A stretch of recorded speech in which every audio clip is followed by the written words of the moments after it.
Welcome to this BVTV SpotCast, coming to you from the UK studios of BizVision, and I'm your host, Malcolm Gallagher. Now, this is number one in a trilogy of SpotCasts with my guests. The expert in creativity and innovation. He is Dr. Roger Firestien. Hello, Roger.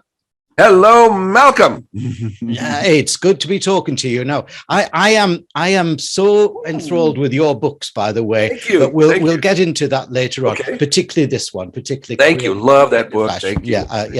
That's enough praise now. Before we get into Okay. Listen, we better tell people where you are today.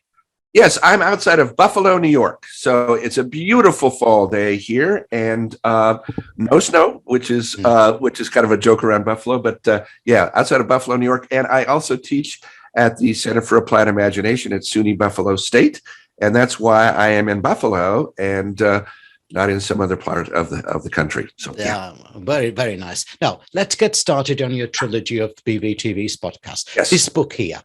Yes. Create in a flash. This is I told you before where I like it. You know, we'll maybe tell the viewers in a minute why so. But the subtitle: A Leader's Recipe for Breakthrough Innovation.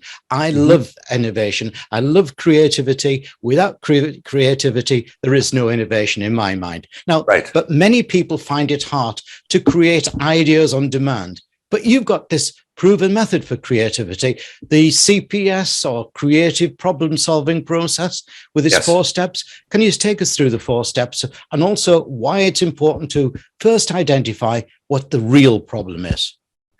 Malcolm, happy to. The creative problem solving process that you learn about in Create in a Flash is based on over 70 years of research and practice. It is the most widely validated, the most widely researched and practiced method for deliberate creativity. And Malcolm, as you've read in the book there, it really follows a natural pattern of thought. And we'll go lightly and then we'll kind of get a little deeper into it.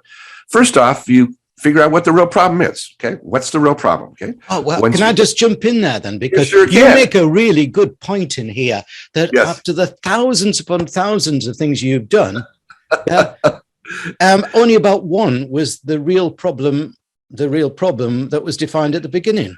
Yes. Do you want me to talk about that now, or do we want to? No, we're just Roger. But I do want to talk about that. I really want to talk about that. And so let me take you through the process. And then this is one of the things that, as we talked about earlier, I really want to emphasize. So first, clarify what the problem is. We'll come back to that in a second. Yeah. Once you know what you think is the best problem to solve, what you believe is the best problem to solve, which means you have choices for them. Then generate some ideas for solving that. Select the best of those ideas. So we have clarify the problem, step 1. Generate ideas, step 2. Select those ideas and then develop those solutions. Make the ideas better. And we have a technique that we talk about in Create in a Flash called pluses, potentials, concerns to improve the idea. And then develop a plan for action. Now, what powers this process is we think of like diamonds like this. So first you diverge out and you come up with lots and lots of what we call creative questions. Then we single in on the best problem to solve. We then diverge out, generate lots of ideas, focus in on the best ideas to solve for solving that problem. Diverge and then select those ideas, diverge out and come up with ways to make the idea better, refine the idea, diverge out, come up with action steps, develop a plan for action. So what the process does is it takes you from a pretty vague goal or wish or challenge, beginning with the words, I wish, or it would be great if, to a step-by-step plan for action. It's incredibly empowering. And in the thousands of students that I've worked with and people over the years, people change their lives. They change their business as a result of doing this. Yeah, I'm totally with you. I just love the simplicity of it, though. Thank you. That's the thing, isn't it? Well, and that's the thing, Malcolm. My whole thing has been my vision, my mission when I started in this business something like 44 years ago was to keep creativity simple, make it practical, and help people to apply it in the world. And Malcolm, we talked a little bit before about, and the nature of the book is there's a lot of pictures in the book.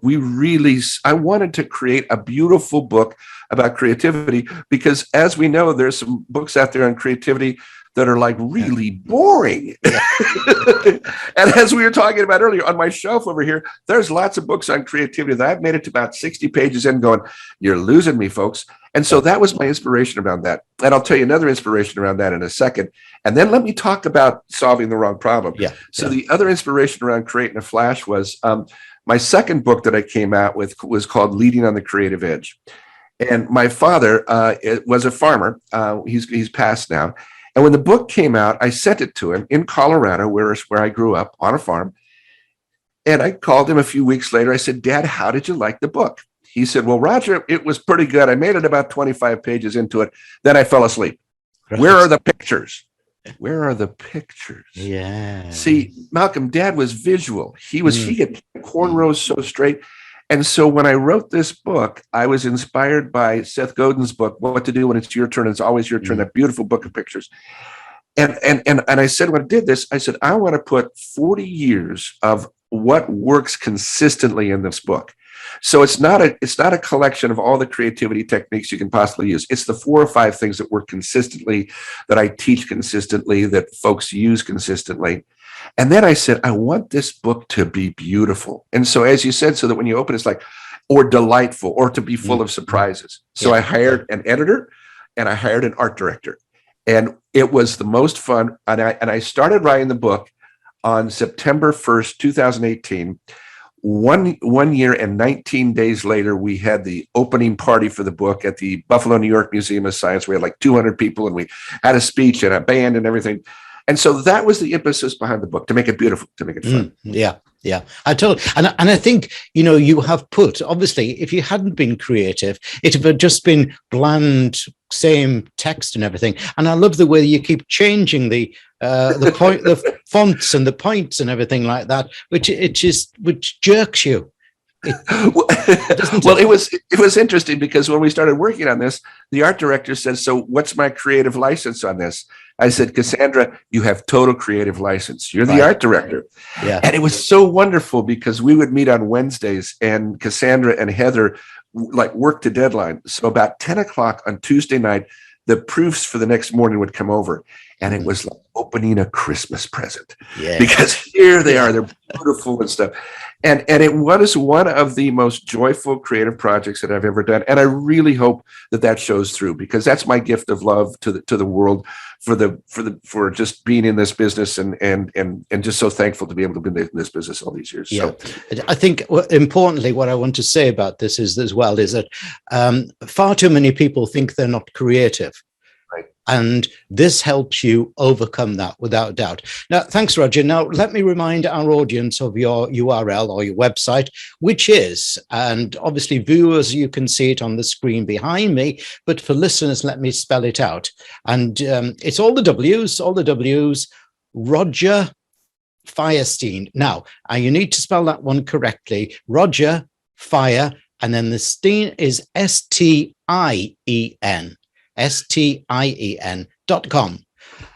Roger's book, this one, is called Create in a Flash, and is published by Green Tractor Publishing. And I'd like to really thank Green Tractor for that rather nice page thing, so I can remember where I was. Thank you very much.